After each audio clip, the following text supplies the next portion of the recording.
Voici des habitudes que tu dois avoir pour changer ta condition, ta situation de vie. D'abord, il faut savoir que tout se passe dans l'esprit.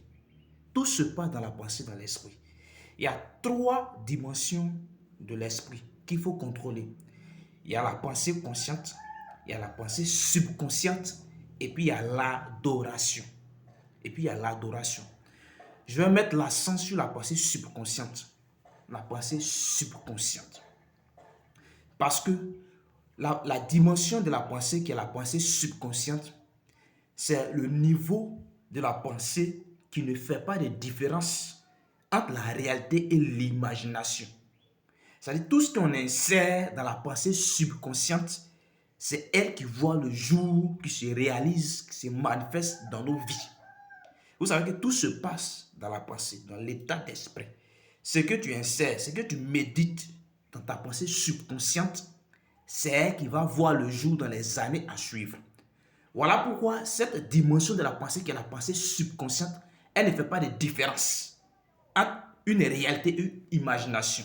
Donc quand tu te mets dans une réalité qui est médiocre, quand tu te mets dans une condition de vie qui est insatisfaisante, c'est gravé dans ta pensée subconsciente.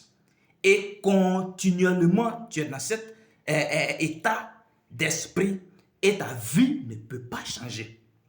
Même si tu es dans des conditions vraiment difficiles, le défi, le challenge, ça sera quoi? Ça sera de changer ou d'imposer l'image de ton rêve dans ta pensée subconsciente. C'est le défi qui est là, continuellement. Même si tes conditions de vie sont précaires, sont médiocres, tous les jours, ce à quoi tu veux aboutir, ce que tu veux devenir, insère cette image, cette pensée dans ton subconscient pour que dans les années qui vont venir, non seulement ton comportement puisse refléter cela, mais également que cette image, ton rêve que tu as imposé dans ta pensée subconsciente puisse se réaliser et se manifester. C'est pourquoi les pauvres, oui, demeurent dans les cercles de difficultés. C'est parce qu'ils sont continuellement dans une condition médiocre, précaire. Et comme le subconscient ne fait pas de différence entre la réalité et l'imagination, c'est cette réalité qui est continuellement imposée dans l'esprit. Donc à eux de remplacer cette réalité dans leur subconscient à l'image de leurs rêves, de ce qu'ils veulent devenir, pour que cela puisse se réaliser. Parce que quand tu mets cette imagination, cette pensée dans ton subconscient, c'est comme si c'est déjà une réalité.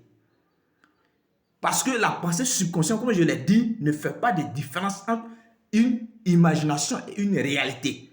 Donc à toi d'imposer l'image de ce que tu veux devenir grand, riche, prospère, stable dans ta pensée subconsciente. Et c'est comme si tu l'as déjà. Dans la dimension spirituelle, dans la dimension de la pensée subconsciente, c'est comme si tu l'as déjà. Parce qu'elle ne fait pas de différence entre une imagination et une réalité. Et quand tu as quelque chose, forcément, elle va se manifester. Donc, c'est des habitudes que continuellement tu dois mettre la journée. C'est le challenge journalier qui est là. Imposer ça dans ton subconscient continuellement. Même si c'est difficile, tu luttes de façon réelle, mais dans ton esprit, dans ta subconscient, tu dois mettre cette image, tu dois méditer la grandeur, la richesse tous les jours. Dans quelques années, tu vas y arriver. C'est cela.